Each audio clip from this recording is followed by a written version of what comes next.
Hey, hey guys.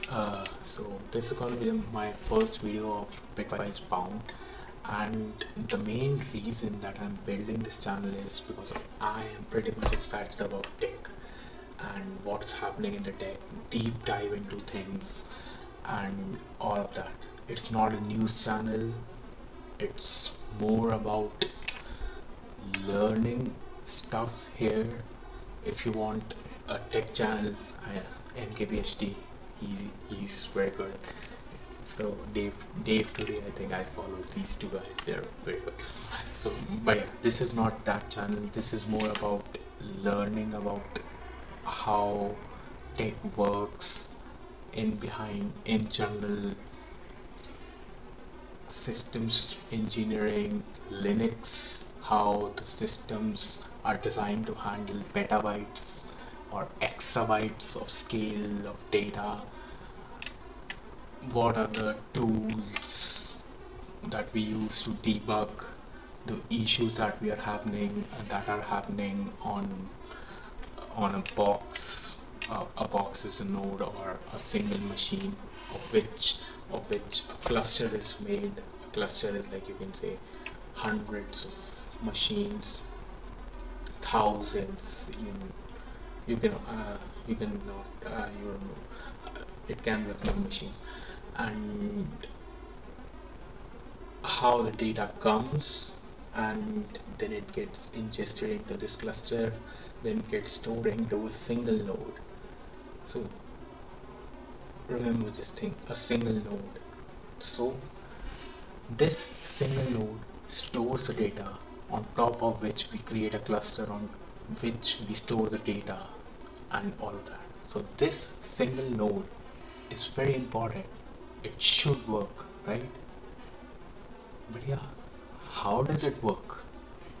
That's what we are gonna explore in this channel, in this part of the videos, I would say. So yeah, before we start with basic introduction of some stuff, a basic introduction about myself. My name is Raghav, and I am a production engineer at Meta in the storage platform only. so, so yeah, and my work basically involves working with a single host, and that's what we do on a day-to-day basis of maintaining the host health and whatnot. And that's why I want to spread this knowledge. Probably on the way of spreading, I might learn a lot more. So lot more, and teach you guys in an easy way. So yeah, let's get started with a single box, just a small box. You can take just a small box. The small box is, it's just a computer.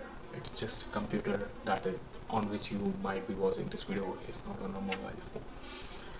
So that small box, what does it does? What uh, it needs?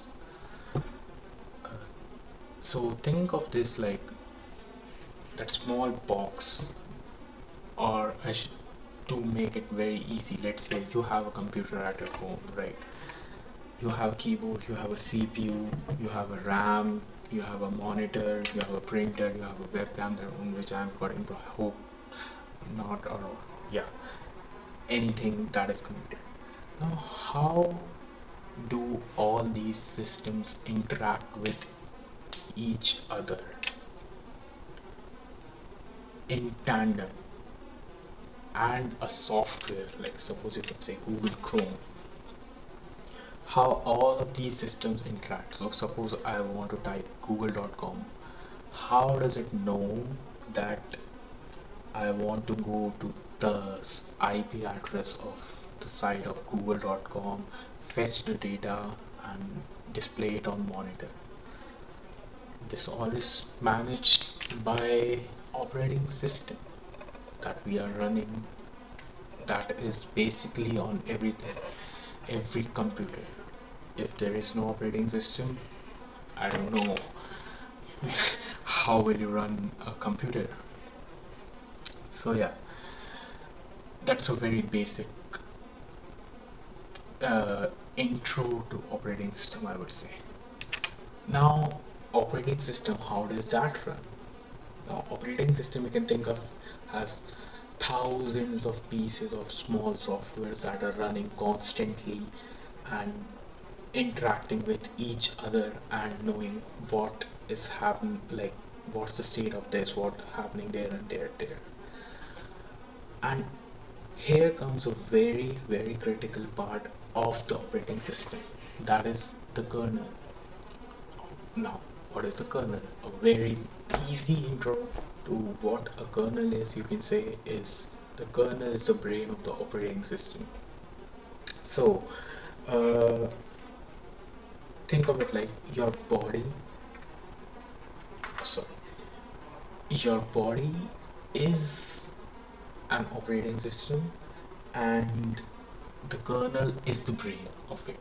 It controls everything. So when I move my arm up, my brain gets a signal to move the arm up. I move the arm up, and when I want to stand up, my legs still. I tell my brain, like the brain tells me to stand up. I stand up, and yeah, that's how it happens. I think generally, at least for me, I believe that's how it happens. Yeah. So the brain controls everything. So what's gonna happen next, when it's gonna happen, how it's gonna happen, is all dictated by the kernel in the operating system. So think of it like I click, uh, I click on a button on some web page. I click on it. I don't want it to, like, after 2 seconds register that click and tell the site to load the next page. Sorry, I want it to be instant. So the kernel might be having something in it that has a special thing, like the operating system might have special thing like, okay, this is a mouse, it needs fast register, let me go through this path on CPU. But that is what is dictated by the kernel. The kernel tells that, okay, whenever a mouse comes, mouse click happens, just go through this path, go fast from here, not take the slow path that other CPU cores are working on or whatnot. So I'll discuss it more in detail in the coming videos, but yeah, this is a very basic introduction of it. So what are the types of kernel, you may ask, and why Linux became the most famous? Linux is the most famous one, as we all know, by far, in the space that we are exploring. Windows is the most famous operating system for general purpose computing that we have at our homes, etc. But everything in a data center, or I should say in a server, like, I don't know exact details of what percentage, but I can like surely say it will be miles ahead of anything other than Linux, because Linux is so, uh, so Linux kernel, not Linux OS. Remember that thing. Linux is a kernel. Linux kernel has many flavors.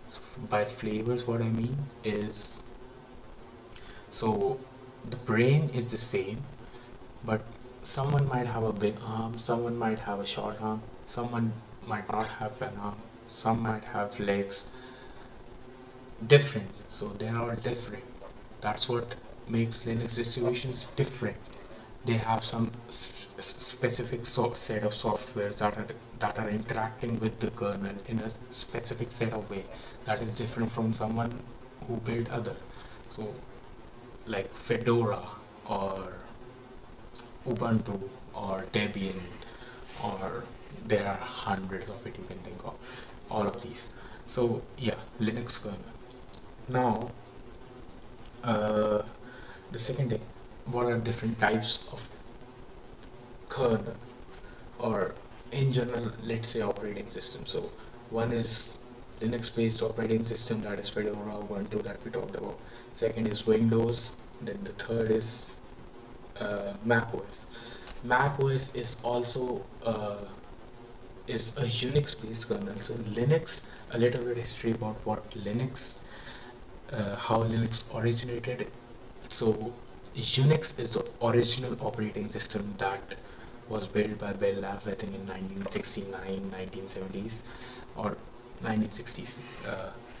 From that originated Minix. Minix was built as an operating system to teach students, and one of a curious students, his name is Linus Torvalds, he built Linux out of Minix, and that's what generated Linux that we all know today as the most famous. A very simple piece of code that works pretty well. Very simple piece of operate like Linux kernel, but on top of that operating system. A very simple piece of that, and he built it, and that exploded. Like it's very simple to use. Anyone can come, and like its source code was open to all because of the licenses that he had given. I think it's the GPL license, General Public License. But yeah, because of that, and everyone started contributing to it because it was easy, and then the popularity grew, and here we are today. Everything is Linux.